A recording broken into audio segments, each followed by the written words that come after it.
mensaje que lo he titulado No presione a Dios. Y desde aquí, como siempre, un saludo a todas las personas que nos siguen por internet. Me llamo Santiago para los que no me conocen, y ya saben que estamos a su entera disposición para orar por ustedes y ustedes también por nosotros. Entonces el mensaje de hoy lo he titulado No presione a Dios. No presione a Dios, porque a veces hay creyentes y personas que desconocen el carácter de Dios y comienzan a presionar a Dios. Y todos nosotros, hermanos, todos nosotros sabemos lo que es tratar de presionar o de obligar o de manipular a alguien para que haga algo que nosotros queremos. Y se suele hacer con mucha frecuencia. El marido presiona a la esposa presiona al marido, el hijo o la hija presiona al padre o presiona a la madre para que hagan su voluntad. Y hemos oído de muchos casos donde alguien hizo algo bajo presión, bajo la fuerza, la intimidación de otra persona. Y naturalmente no lo hizo por su propia voluntad, sino que lo hizo presionado o presionada por otra persona. Esto naturalmente no es lo correcto. Entre los humanos, entre los hombres y las mujeres, esto es habitual. Y con frecuencia hemos visto personas que usan ese método, presionar, obligar, forzar. Cosa muy diferente, hermanos, es tratar de presionar o de obligar o de forzar o manipular a Dios. A Dios no se le debe tratar de presionar, de obligar, de forzar, de manipular, de torcerle el brazo para que Él haga lo que nosotros queremos. Cuando las personas creen que pueden presionar y obligar, importunar, forzar a Dios, están en un grave error. Están en un grave error, y las consecuencias de ese error se vuelven contra la propia persona, como veremos un poco más adelante en el mensaje que les voy a predicar. Y lo primero que hay que decir, hermanos, es que es una falta de reverencia, es una falta de respeto al Creador, es una falta también de humildad, es una falta de sencillez, de sumisión a la voluntad de Dios, cuando vemos personas que están tratando de torcerle la mano a Dios. Claro que sí, podemos orar y podemos pedir y podemos insistir y podemos suplicar con fe al Señor, pero nunca con una actitud manipuladora o de presión o de torcerle la mano a Dios. Podemos suplicar humildemente: Señor, por favor, te lo ruego, Dios mío, por favor, mira este asunto, mira esta petición. Así sí. Pero con exigencias y con actitudes manipuladoras no nos debemos acercar a Dios. Mucha gente lo hace. Creen que podemos obligar a Dios a que haga algo, que haga algo por nosotros, y eso es un error grande, grande, grande, como un castillo de grande.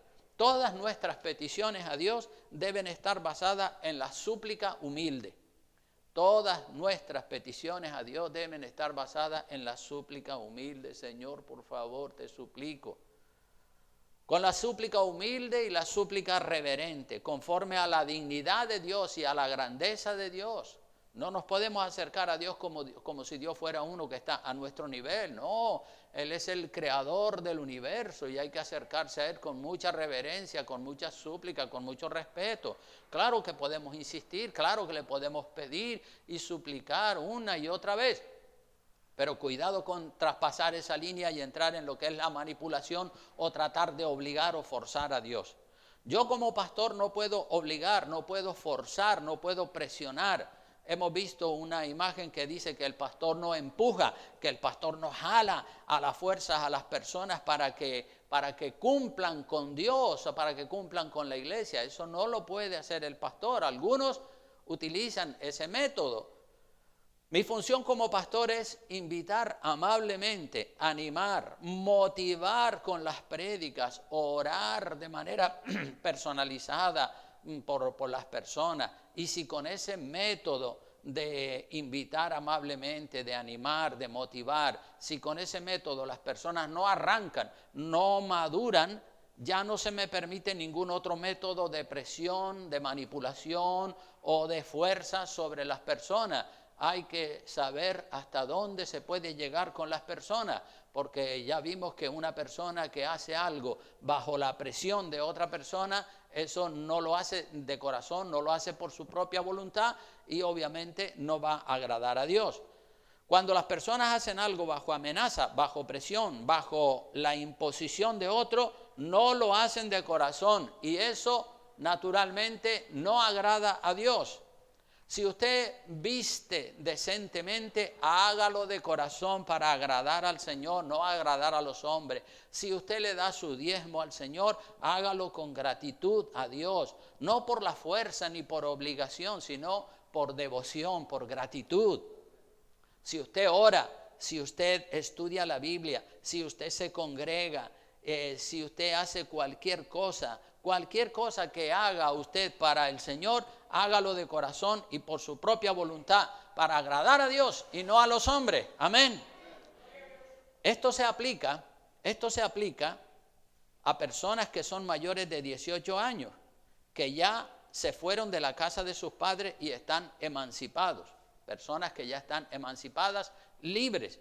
Los que son menores de 18 años que viven en la casa de sus padres deben por obligación obedecer a sus padres. Y si no quieren obedecer a sus padres, viviendo en la casa de sus padres, pues si ya son adultos, si ya son mayores de edad, pueden emanciparse.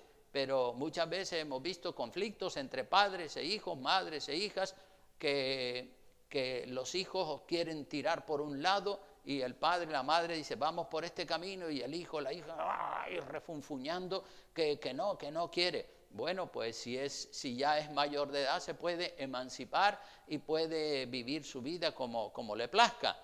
Algunos chicos y chicas con 15, 16, 17 años ya quieren hacer lo que les da la gana en la casa de sus padres. Y suelen a veces amargarle la vida al padre o a la madre, y eso no es correcto. Mientras la persona es menor de edad, debe estar bajo la autoridad de su padre, de su madre, y obedecerle de corazón, no a regañadientes, no de mala gana, no de mala actitud.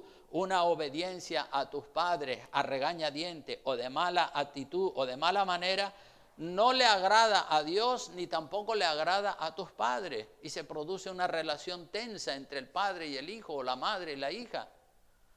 La Biblia dice que la voluntad de Dios es agradable y perfecta. Esto lo vemos en Romanos capítulo 12. Preparen su Biblia para que vayamos a mirar los textos de la Biblia que tenemos preparados para el día de hoy.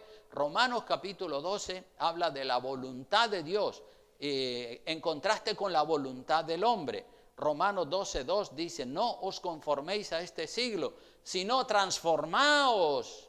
No te conformes a vivir como la gente del mundo, transfórmate por medio de la renovación, renueva el entendimiento, para que comprobéis cuál sea la buena voluntad de Dios. Y como dice la última línea del versículo, que es la voluntad de Dios, agradable y perfecta. Esa sí es, la voluntad de Dios sí que es agradable y perfecta, pero tu voluntad y la voluntad de los hombres no es ni agradable ni perfecta. Nosotros en la inmensa mayoría de los casos no tenemos una voluntad agradable a Dios ni perfecta, sino que nuestra voluntad muchas veces es egoísta, egocéntrica. Queremos a lo que nosotros se nos antoja.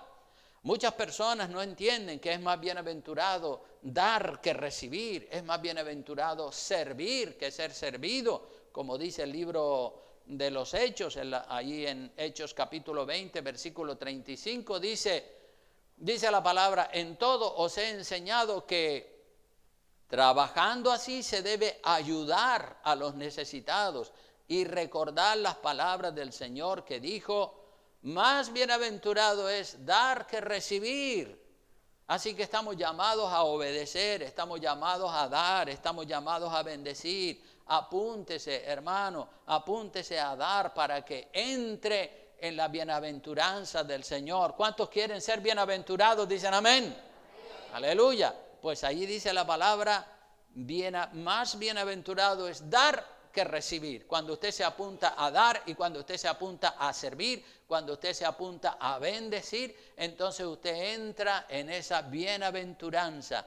Más bienaventurado es dar que recibir, como vimos en ese vídeo, ¿verdad?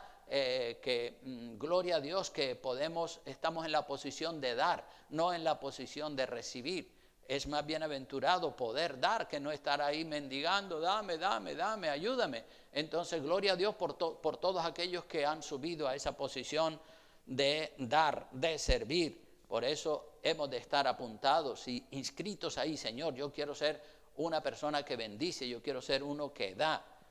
Dios tiene, hermanos, Dios tiene una voluntad soberana, una voluntad suprema. Y está muy clara en la Biblia, la voluntad de Dios está muy clara en la Biblia. Pero la mayoría de las veces la gente no conoce la voluntad de Dios porque no conocen el carácter de Dios, no conocen cómo es Dios.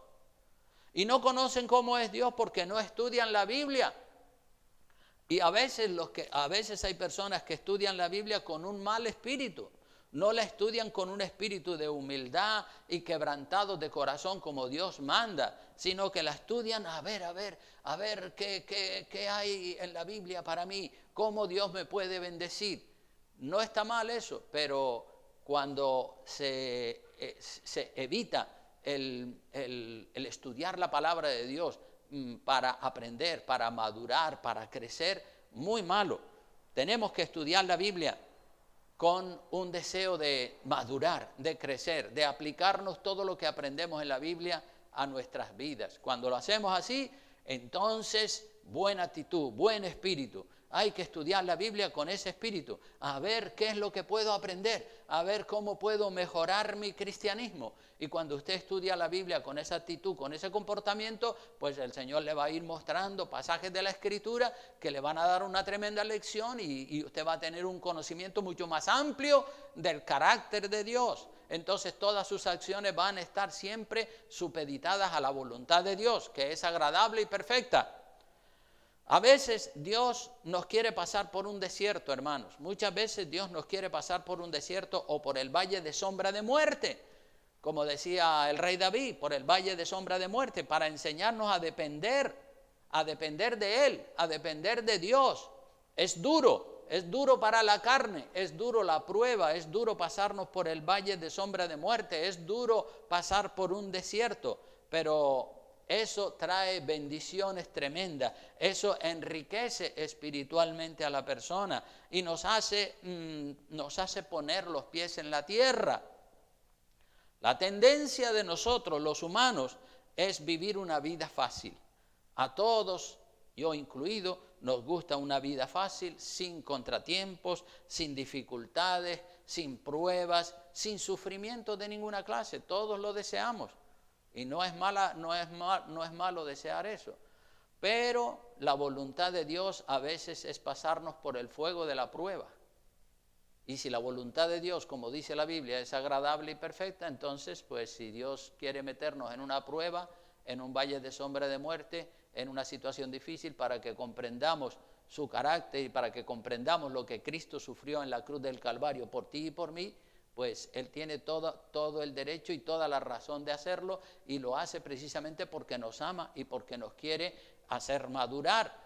Vamos a ver lo que dice Primera de Pedro capítulo 4, versículos 12 en adelante. Primera de Pedro capítulo 4, versículos 12 en adelante.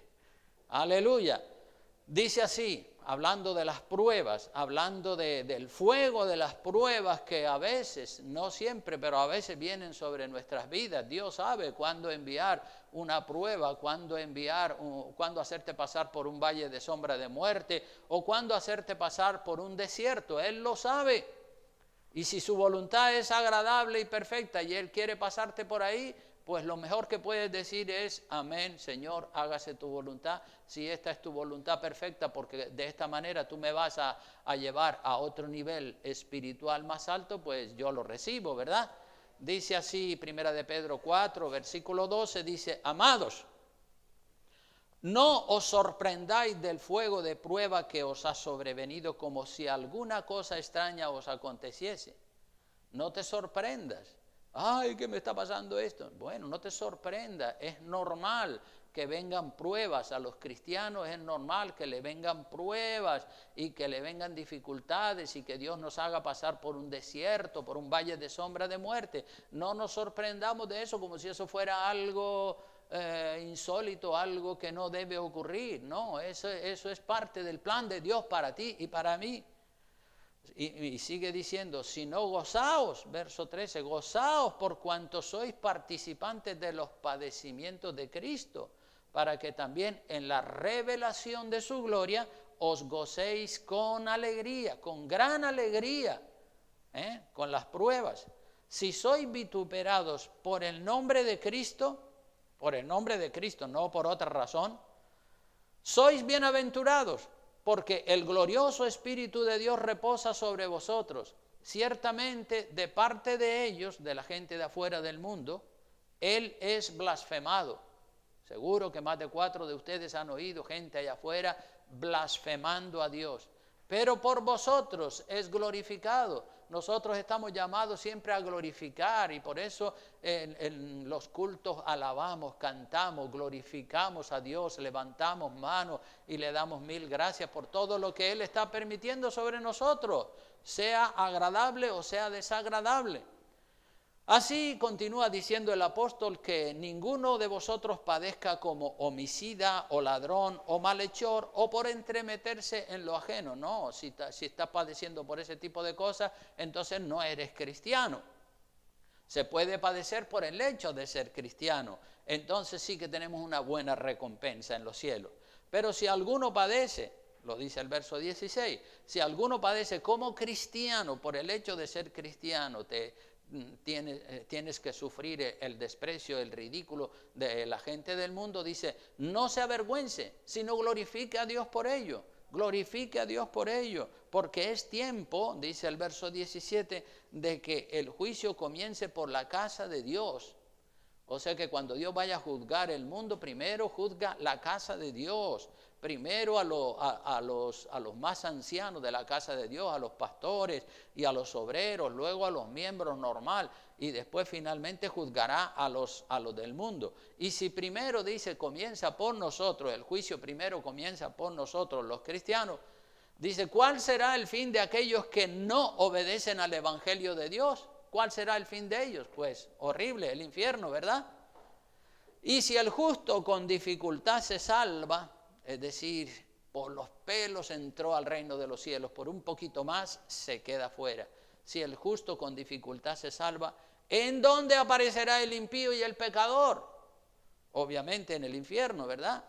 De modo que los que padecen según la voluntad de Dios, encomienden sus almas, su situación al fiel Creador y hagan el bien, es decir, encomiende usted su vida, su situación, el desierto, la tormenta que está pasando, la amargura, el dolor, la aflicción, encomiéndelo al fiel Creador.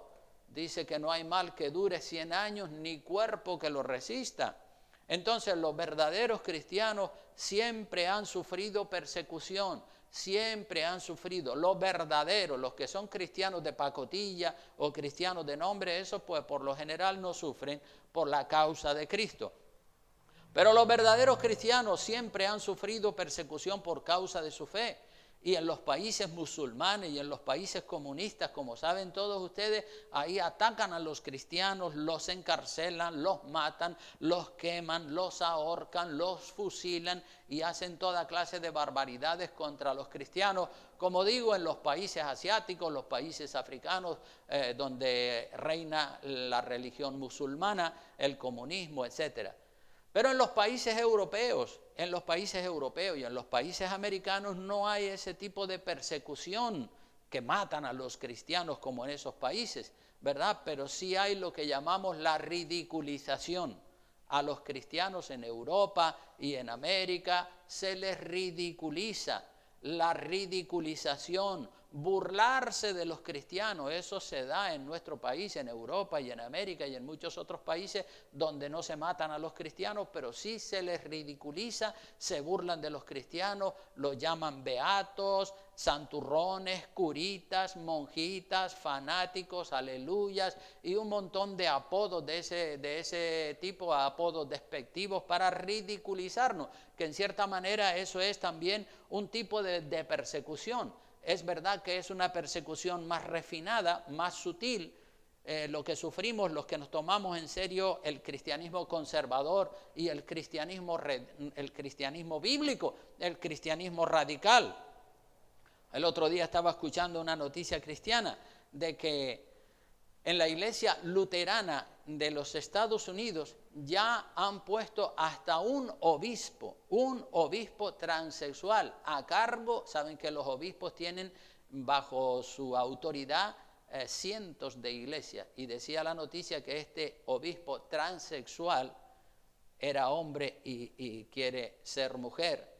Eso es imposible, pero bueno, eso es lo que existe. Este obispo transexual tiene a cargo unas 200 iglesias, y dice uno, Dios mío, ¿hasta dónde está llegando ya la corrupción? Ya está no solamente en los pastores, sino hasta en los obispos. Y esa misma noticia decía que en la mayoría de las iglesias luteranas, presbiterianas, metodistas, anglicanas y de corte evangélico hay división.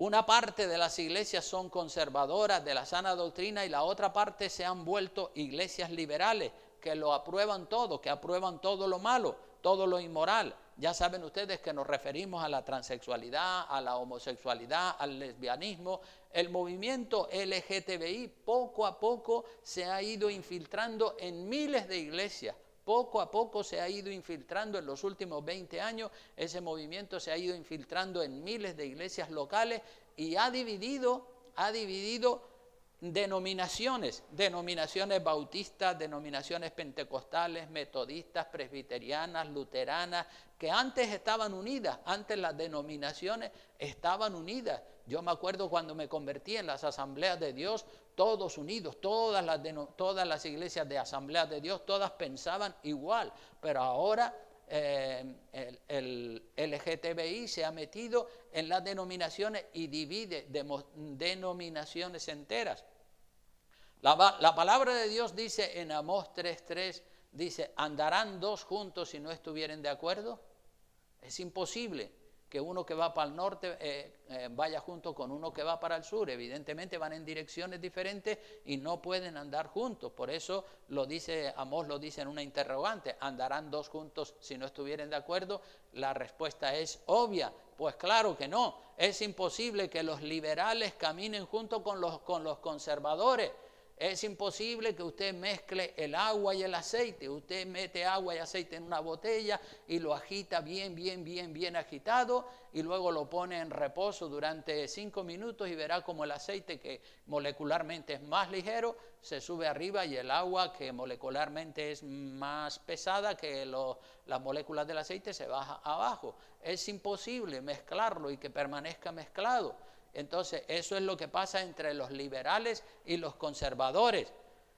Mejor la división, da pena, pero mejor la división, claro que sí. Dice la Biblia que a paz nos llamó el Señor. El Señor no nos llamó a estar guerreando y peleando, pues tú tienes que ir por mi camino o yo tengo que ir por el tuyo. No, el Señor no nos ha llamado a pelear, a discutir, a contender. Sí que podemos hablar amablemente cuando una persona se desvía y quiere ir por otro camino, podemos decirle, hombre, mira, estás equivocado, ese camino no es el verdadero. Pero si esa persona se empecina y se obstina en ir por ese camino, pues al final no vayas a pelear con él, déjalo que siga su propio camino. Puedes invitarlo amablemente, pero si no reacciona, pues entonces ya tú hiciste tu trabajo.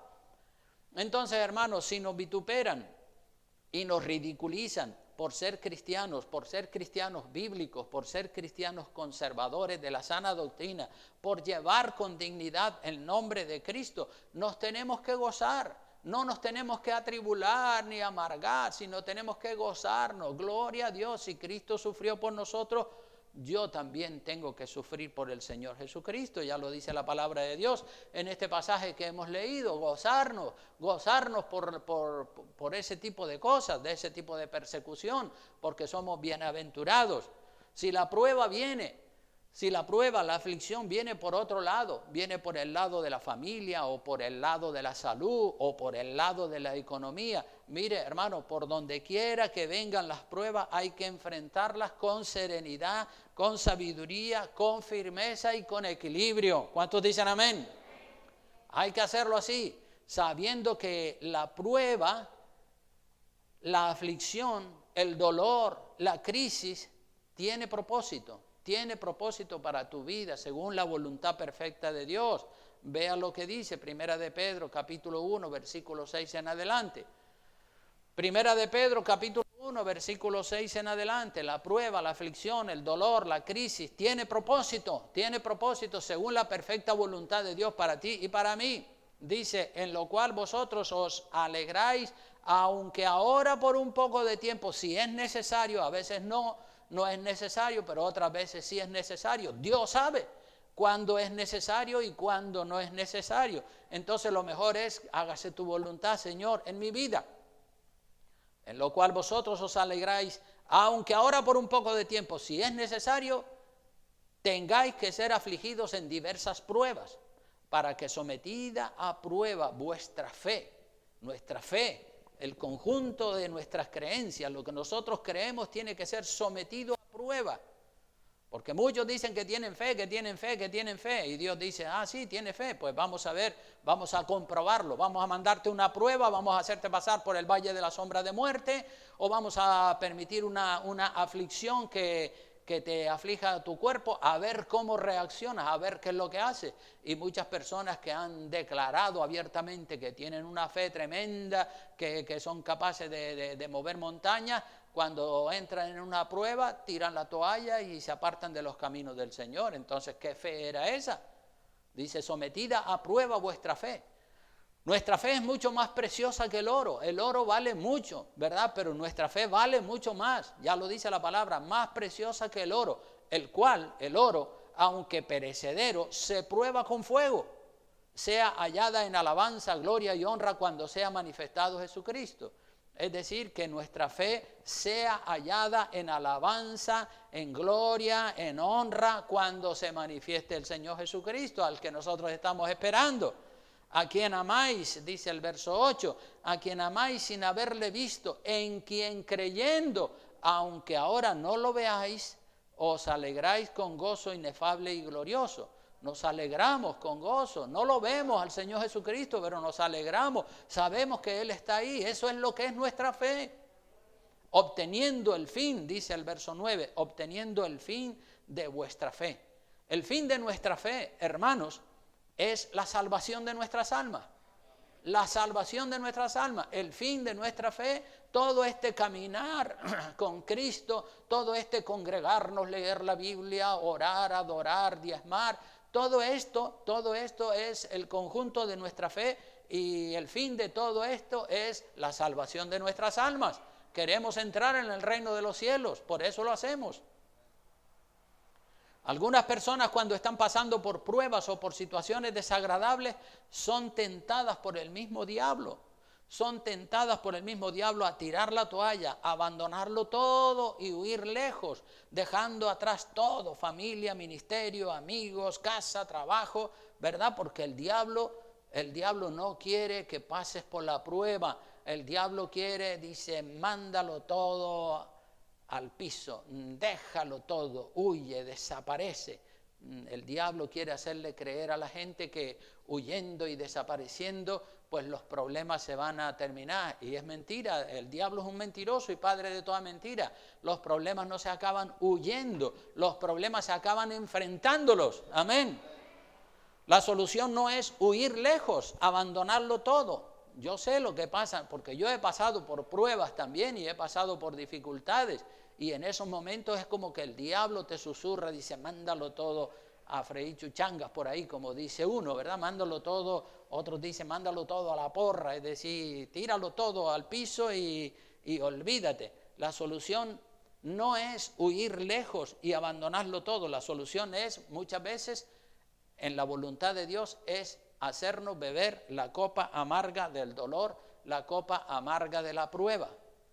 A nadie le gusta, a mí no me gusta, pero si esa es la voluntad de Dios, yo la acepto con todo mi corazón. Bebernos la copa amarga, lo doloroso, el sufrimiento. Pero a veces Dios quiere darnos a beber un poco de ese hiel, de esa amargura. Y así, cuando bebemos la copa amarga de la prueba, de la aflicción o del desierto, así comprendemos mucho más lo que Cristo sufrió por nosotros. Porque si no lo vivimos, no lo vamos a comprender. Es muy fácil decir, oh, Cristo derramó su sangre, a Cristo lo clavaron en una cruz por nosotros. Sí, pero vivir aunque sea una quinta parte de lo que Cristo sufrió por nosotros, eso ya es horroroso, ¿verdad? Entonces, si Él sufrió por nosotros y permite que venga una prueba, un desierto, una aflicción sobre nuestra vida y quiere hacernos beber un poco de esa hiel amarga, pues bebamos y demos gloria a Dios porque esa es su voluntad perfecta. No es la que nosotros queremos, sino la de Dios. La solución no es presionar a Dios, la solución no es torcerle la mano a Dios, ni presionarlo, ni importunarlo con nuestra pataleta de niño mimado para que Dios haga lo que nosotros queremos, ¿verdad? Porque a veces somos como niños consentidos, como niños mimados que le pataleamos al Señor para que Él haga lo que nosotros queremos. La copa amarga del dolor, del sufrimiento, de la desilusión, de la crisis, de la prueba, eso trae tremendas bendiciones de madurez espiritual a tu vida y a la mía. ¿Pueden decir amén? Eso trae bendiciones. El trato de Dios, el trato que Dios nos está dando a través de las pruebas, de las aflicciones, es mejor que lo que nosotros deseamos para nosotros mismos. El trato de Dios con pruebas, con aflicciones y con dificultades y con situaciones que no son agradables, eso es mejor que lo que nosotros queremos, que lo que nosotros deseamos. Vamos a ver un ejemplo bíblico de que es mejor la voluntad de Dios que no la nuestra. Dios tenía un plan para el pueblo de Israel. Dios tenía un plan para el pueblo de Israel, muy bueno en la época de los jueces. Pero el pueblo de Israel presionó a Dios, importunó a Dios para que Dios no llevara adelante su plan y que hiciera la voluntad del pueblo. Dios quería implantar su plan, pero el pueblo no quería el plan de Dios. El pueblo tenía otro plan. El plan de Dios para su pueblo Israel era un hermoso plan, era maravilloso. Dios mismo quería reinar directamente desde el cielo sobre su pueblo Israel. Dios quería reinar desde el cielo, desde su trono en el cielo sobre su pueblo Israel. Y si Dios lo quería hacer es porque se puede hacer. Y no hay nada mejor que eso, que sea Dios reinando directamente sobre nosotros. Pero el pueblo de Israel no quería que Dios reinara directamente sobre ellos. No querían, fíjense ustedes, un privilegio tan maravilloso que los hacía un pueblo diferente, un pueblo singular, un pueblo superior a los demás pueblos. Ellos no querían eso. Qué ceguera espiritual. Israel quería un rey de carne y hueso sentado en un trono, en un palacio, que lo pudieran ver y que lo pudieran tocar. No querían que Dios reinara sobre el pueblo de Israel desde el cielo. No, eso no. Queremos un rey que nosotros lo podamos ver, tocar, hablar con él y que esté en un palacio aquí en la tierra. Eso era peor y era muy malo, pero eso era lo que quería el pueblo y presionaban a Dios y se pusieron a presionar a Dios a través del profeta Samuel para que Dios hiciera la voluntad del pueblo, que no llevara adelante el plan de Dios, sino que hiciera la voluntad del pueblo. Y Dios se ve rechazado por el pueblo y Dios decide ponerles un rey como ellos pedían, porque esa era la pataleta del pueblo. Queremos un rey como tienen las demás naciones. Dios decide ponerle un rey como ellos querían y ahora ellos van a sufrir mucho más que si hubiesen aceptado el plan de que Dios reinara directamente sobre el pueblo de Israel. Vamos a ver esa historia en 1 de Samuel capítulo 8, versículo 1 en adelante. Vamos a ver cómo el pueblo de Israel no quiere que Dios reine directamente sobre ellos. Ese era el plan de Dios, y era bueno, y era maravilloso, porque lo que Dios quiere siempre para tu vida y para la mía es bueno, es maravilloso. Pero nuestros caprichos y nuestra mentalidad no quieren aceptar lo que Dios tiene, sino que queremos que se haga nuestra voluntad. Dice así en los versículos 1 al 5 de 1 de Samuel capítulo 8, dice: aconteció que habiendo Samuel envejecido, puso a sus hijos por jueces sobre Israel.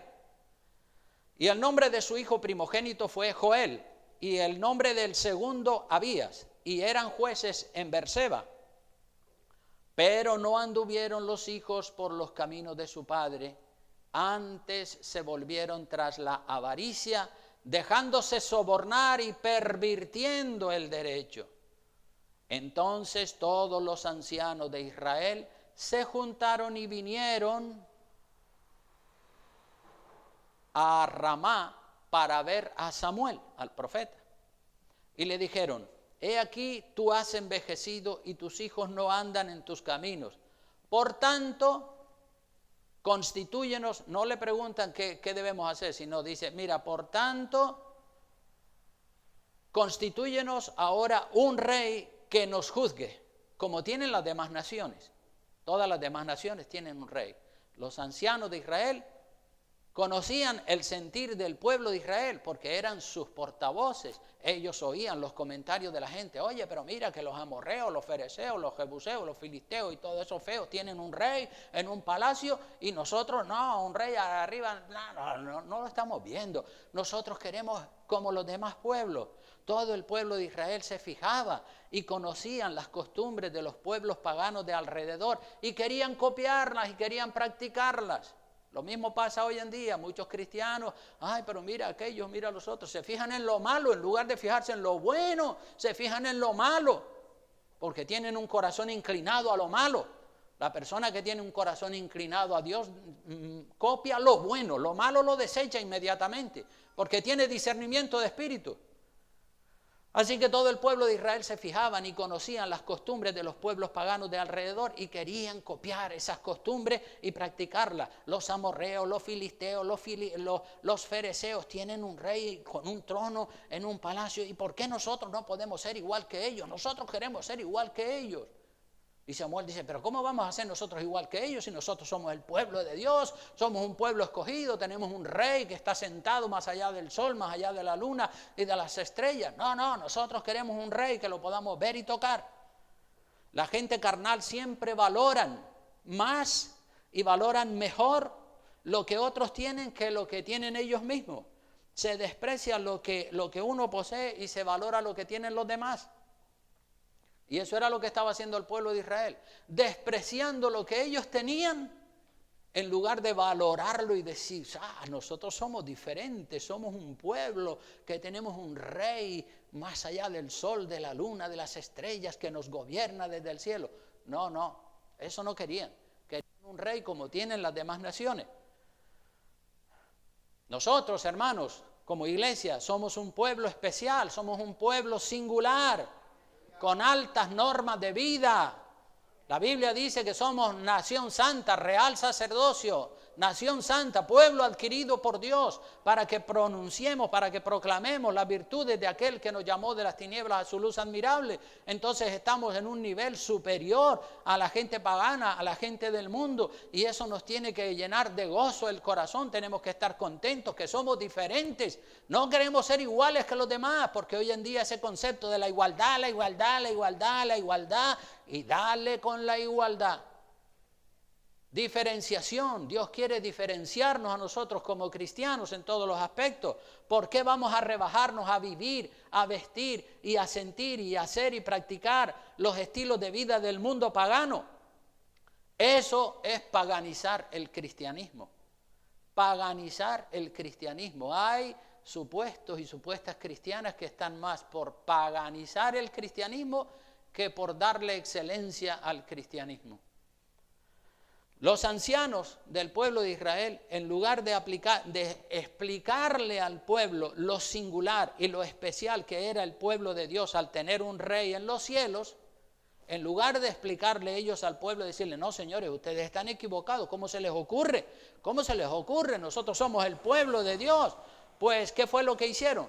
Los ancianos se pusieron del lado del pueblo, muy mal hecho por parte de los ancianos también. La corrupción, lo malo, entra en el pueblo cuando los pastores, los ancianos se dedican a agradar a los hombres y no a Dios, como hicieron los ancianos de Israel. Se dedicaron a agradar a la gente. ¿Y qué es lo que quieren ustedes? Todo el mundo decía, no, queremos como los filisteos, como los amorreos, como toda esa gente. Queremos un pueblo, un rey en un palacio que nos gobierne y que lo podamos ver y que podamos tener audiencia con el rey y todo ese cuento.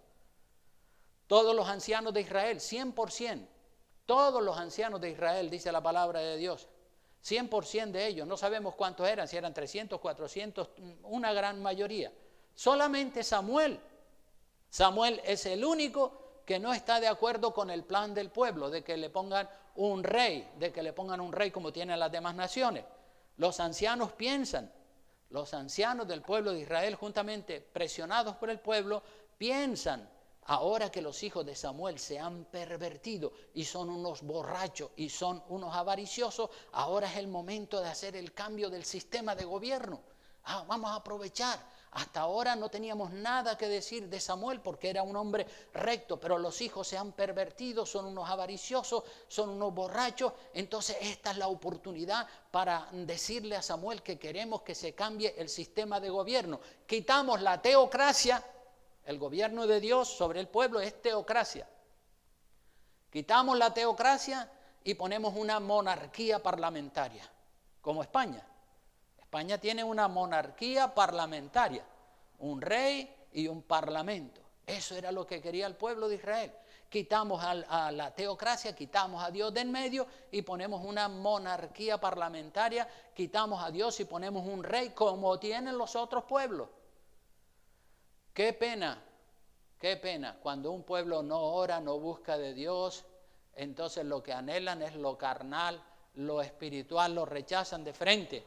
Estar buscando la oportunidad para hacer un cambio a peor, estar buscando la oportunidad como estaban haciendo los ancianos de Israel, estar buscando la oportunidad para hacer un cambio a peor, quitar a Dios y poner un rey. ¿Qué cosa? La persona o personas que promueven lo malo siempre van a encontrar la oportunidad para hacerlo. Y como el pueblo y los ancianos de Israel querían promover lo malo, pues apareció la oportunidad. ¿Cuál era la oportunidad? Que Samuel ya estaba viejo, hasta ahora no lo podían criticar y decir este es un mal juez, pero ahora sí tenían un argumento para decir tus hijos son unos borrachos, tus hijos son unos egoístas. No, ahora es el momento de quitar a Dios y poner un rey como tienen las demás naciones. Estaban buscando la oportunidad y la encontraron, por eso digo que la persona que desea lo malo siempre va a encontrar una oportunidad para meter la cuña y hacer lo malo. Si seguimos mirando en el versículo 6, dice, el versículo 6 y 7 dice, pero no agradó a Samuel esta palabra que dijeron, danos un rey que nos juzgue. Y Samuel oró a Jehová. El único que estaba en contra de ese sistema de gobierno, Samuel, pero todos los demás, todo el pueblo y todos los ancianos, todos a favor de quitar la teocracia y poner la monarquía parlamentaria. Verso 7 dice, y dijo Jehová a Samuel, cuando Samuel fue con el asunto a Dios, dice que Jehová le dijo a Samuel, oye la voz del pueblo en todo lo que te digan, porque no te han desechado a ti, sino a mí me han desechado para que no reine sobre ellos. ¿Qué ofensa más grande esta para Dios, verdad? Samuel, no te han rechazado a ti, tú no eres el rey soy yo y reino desde el cielo. Pero no te han rechazado a ti, me han rechazado a mí, dice el Señor, para que no reine sobre el pueblo. La tristeza de Dios al verse rechazado por el pueblo, para que no reinara directamente sobre ellos. Dios dice, qué cara dura, qué sinvergüenzas, qué malos, qué malagradecidos son. Cuando hay, hermanos, cuando hay testarudez, cuando hay obstinación en una persona, en un pueblo, cuando hay terquedad, cuando hay rebeldía, Dios conoce las peticiones, Dios conoce las peticiones. Y a veces cuando hay una persona tratando de torcerle la mano a Dios, que no queremos lo que tú tienes planeado para nosotros, que queremos otra cosa, y lo que están pidiendo se sabe que es malo, que es peor para ellos, pues a veces Dios dice, pues tómalo, ahí lo tienes. ¿Quieres un rey? Pues toma un rey. Ahora vas a saber lo que es mojo con morena, ahora vas a saber lo que es malo, ahora vas a saber las consecuencias de tu petición.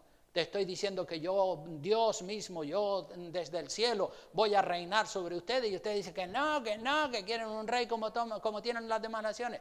Pues Samuel, ponles un rey ahí a los cabezones estos. En el verso 9, en el verso 8 dice, a ver, ¿dónde estaba? En el 8 dice, conforme, la queja de Dios, dice, conforme a todas las obras que han hecho desde el día que los saqué de Egipto hasta hoy, dejándome a mí, mira cómo Dios se queja, dejándome a mí y sirviendo a dioses ajenos, así hacen también contigo. O sea que Dios ya está cansado de aguantar las patrañas, las pataletas, el intentar torcerle la mano a Dios. Dios está ya cansado de tanta mala actitud. Dice en el verso 9, dice, ahora pues oye su voz. Ya Dios sabía, porque Dios conoce los corazones. Ya Dios sabía que eso era una idea, una decisión que ellos la tenían tan arraigada en su mente y en su corazón, que de ninguna manera y con ninguna explicación iban a cambiar de parecer. Dícele Dios a Samuel, ahora pues oye su voz, más protesta solemnemente contra ellos y muéstrales cómo les tratará el rey que reinará sobre ellos. Quizá Dios dijo, a lo mejor cuando tú le des una explicación tremenda, bueno, Dios lo sabía, ¿no? Pero siempre Dios agota hasta el último cartucho. Dios sabía que el pueblo estaba ya obsesionado, empecinado, que querían un rey como tienen las demás naciones, y entonces Dios le dice, vale, le vamos a poner un rey, pero protesta contra ellos solemnemente. Samuel, explícale las diferencias que van a tener con respecto a lo que tienen ahora, porque ahora están en la gloria, ahora tienen un rey en los cielos, pero explícale las diferencias para que se den cuenta del gran error que están cometiendo al pedir que le ponga un rey sobre ellos. Y en el versículo 10 adelante Samuel le suelta el sermón, le suelta la protesta de Dios contra el pueblo. Dice así, verso 10, y refirió Samuel todas las palabras de Jehová al pueblo que le había pedido rey. El pueblo quería rey. Dijo pues, así hará, fíjense ustedes, lo erróneo de su decisión, están completamente equivocados. Así va a ser el rey que reinará sobre vosotros. A ver qué les parece. Tomará a vuestros hijos y los pondrá en sus carros y en su gente de a caballo para que corran delante de él, el ejército. Y nombrará para sí jefes de miles y jefes de cincuentenas. Los pondrá asimismo a que aren sus campos y sieguen sus mieses y a que hagan sus armas de guerra y los pertrechos de sus carros. Tomará también a vuestras hijas, las reclutará para que sean perfumadoras, cocineras y amasadoras. Asimismo tomará lo mejor de vuestras viñas, de vuestras tierras, de vuestras viñas y de vuestros olivares, y los dará a sus siervos. Diezmará vuestro grano, vuestras viñas, para dar a sus oficiales y a sus siervos. Tomará vuestros siervos y vuestras siervas, vuestros mejores jóvenes y vuestros asnos, y con ellos hará sus obras. Diezmará también vuestros rebaños, y seréis sus siervos, y clamaréis. Estas son las diferencias, estas son todas las diferencias, que no son pocas. Y clamaréis aquel día a causa de vuestro rey que os habréis elegido. Clamaréis aquel día diciendo, ay Señor, esto es demasiado, este rey, muchos impuestos, nos está friendo a impuestos. Como sucedió. Clamaréis aquel día a causa de vuestro rey que os habréis elegido, mas Jehová no os responderá en aquel día. No, porque fueron tercos, fueron obstinados, y cuando Dios les dijo, esto es lo mejor para ustedes dijeron, no queremos lo que tú dices, queremos lo que nosotros se nos antoja.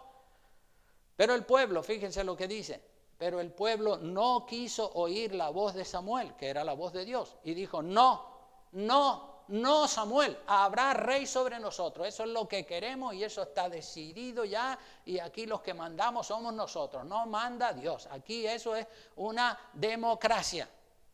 Testarudez, obstinación, rebeldía, la poca razón, la ceguera del pueblo que sabiendo lo erróneo de su petición, todavía no se arrepienten de su error. Cuando estén sufriendo las consecuencias y pagando los altos impuestos de tener un rey, me van a clamar reconociendo que el reinado de un rey es algo duro y que prefieren otra cosa más blanda, y Dios no les va a hacer ni caso para que aprendan y para que no sean cabezones.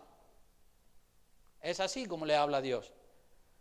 Por eso nosotros no debemos presionar a Dios para que Dios apruebe nuestros caprichos, nuestros deseos. No fuerce la voluntad de Dios. La voluntad de Dios, recuerde, como dice Romanos 12:2, es perfecta, es agradable para usted, para mí, para Dios. Claro que usted puede orar, por supuesto, ya lo dije antes, usted puede orar, pero sin llegar a presionar o tratar de obligar a Dios. Puede orar y suplicar. Recuerden cómo oró el Señor Jesucristo en Mateo capítulo 26, versículo 39, pero vamos a concluir primero con el verso 20 en adelante de este capítulo que estamos leyendo de Primera de Samuel 8. El pueblo dijo no, sino que habrá rey sobre nosotros. Versículo 20 dice, y nosotros seremos también como todas las naciones, y nuestro rey nos gobernará y saldrá delante de nosotros y hará nuestras guerras.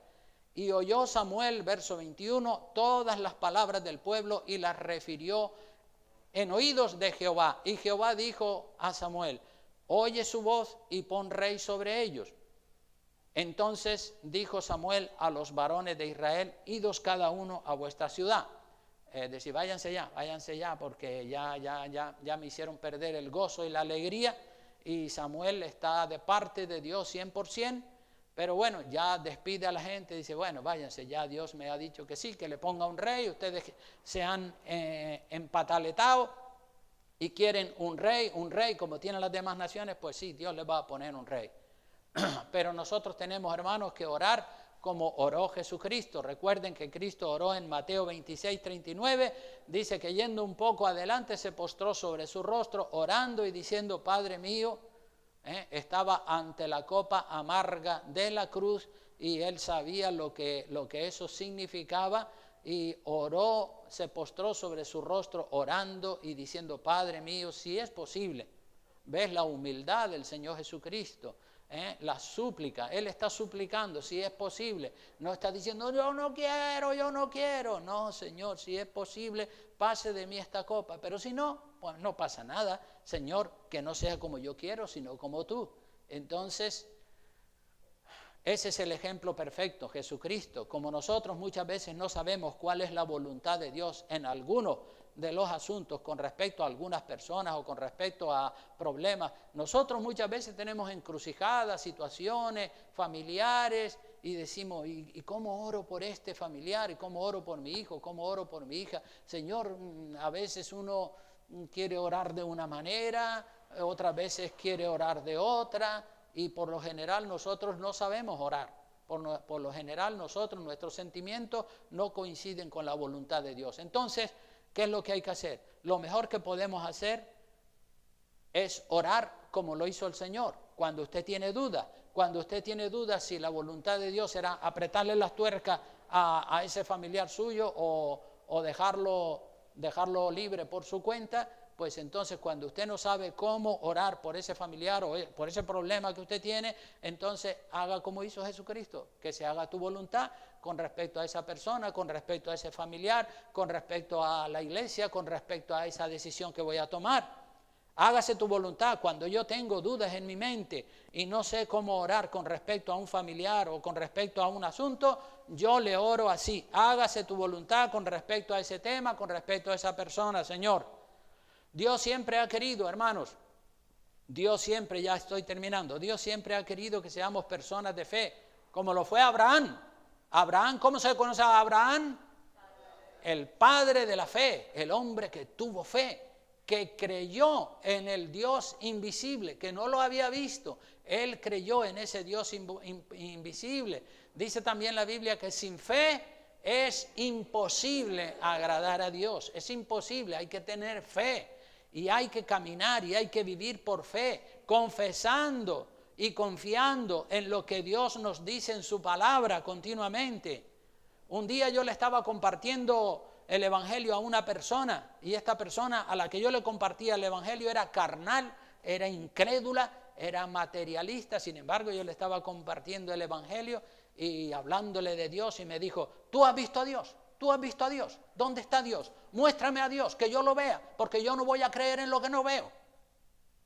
Digo, madre mía, ¿cómo está este tipo de incredulidad? Muéstrame a tu Dios, yo lo quiero ver, si no lo veo, no lo creo.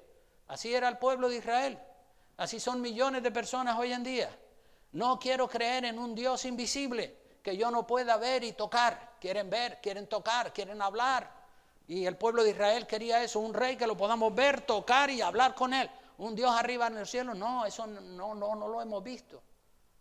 Incrédulos. Por eso es que a Abraham se le llama el padre de la fe, porque creyó en ese Dios invisible, no lo había visto, pero dice, este tiene que ser impresionante. Samuel el profeta les tuvo que constituir un rey al pueblo para que lo pudieran ver, para que lo pudieran tocar, para que pudieran hablar con él. Pero mira lo que dice 2 de Corintios, capítulo 7, con este versículo ya termino, capítulo 7, versículo 5, dice, ahí dice que... 5:7, eso es, 2 Corintios 5:7. Dice, ¿qué dice ahí? A ver, ¿quién me lo lee? Por fe andamos, no por vista, como los incrédulos como ese amigo mío o ese personaje que cité antes. Muéstrame a tu Dios, ¿dónde está? Yo lo quiero ver porque yo no creo en lo que no veo. Pero nosotros sí creemos en lo que no vemos, amén. Gloria a Dios, por fe andamos. Por fe, creyendo en el Dios invisible. No lo vemos, pero sabemos que está ahí. Gloria a Dios. Y si hay algo, hermano, si hay algo en el ser humano que le agrada a Dios, es la fe. Si hay algo que le agrada a Dios, es la fe. Si usted tiene fe y cree en ese Dios invisible, usted es una persona agradable delante de Dios. Si hay algo que a Dios le agrada muchísimo en el ser humano, es la fe. Creerle a Dios. Por eso, por la fe, fue que Dios constituyó a Abraham el padre de la fe y le dio el privilegio de que su descendencia sería como las estrellas del cielo y como la arena que está en el mar. La fe. Sin fe es imposible. Gloria a Dios por la fe. Tenemos un tesoro tremendo que se llama la fe. Aleluya. En la Iglesia Católica tienen que hacer dioses de madera, vírgenes, estatuas, para que la gente los puedan ver y los puedan tocar y llevarlos a hombro y ponerles ramos de flores delante. Pero nosotros tenemos el tesoro de la fe. Gloria a Dios. No tenemos que ver a Dios, no tenemos que tocar a Dios. Ya creemos en Él con toda el alma, con todo el corazón, sin verle, sin tocarle, incluso hasta sin oírle. Nosotros somos especial tesoro porque creemos en el Dios invisible. Así que, hermano y hermana, conozca la voluntad de Dios y no se le ocurra presionar a Dios. Haga como hizo Jesucristo, y cuando usted entienda que la voluntad de Dios es beberse la copa amarga del desierto o de la prueba o del valle de sombra de muerte, pues diga: Señor, que se haga tu voluntad en mi vida, me someto a ti y me rindo completamente y te voy a seguir sirviendo porque yo he creído en el Dios invisible. Amén. Bueno, pues inclinamos el rostro, puestos en pie, por favor, para terminar ya. Y ya saben que cualquiera que necesite una ayuda, un consejo, una orientación, una duda que tenga en su cabeza, pues puede venir con toda confianza y aquí estamos para bendecirte y para guiarte. Gracias te damos, Padre bueno de la gloria. Ha sido una delicia estar aquí compartiendo esta palabra con mis hermanos y hermanas en esta hora. Dios mío, pido que los bendigas a todos con esta palabra titulada No presione a Dios. Dios mío, eso no significa que no podemos suplicar. Claro que sí podemos suplicar y lo hacemos cada día, pero siempre, Señor, concluimos con hágase tu voluntad. Hágase tu voluntad. como en el cielo, así también en la tierra, en mi vida y en la vida de toda la iglesia. Gracias de todo corazón y oramos en el nombre precioso de Jesús. Amén y amén. Que Dios les bendiga y salúdense los unos a los otros.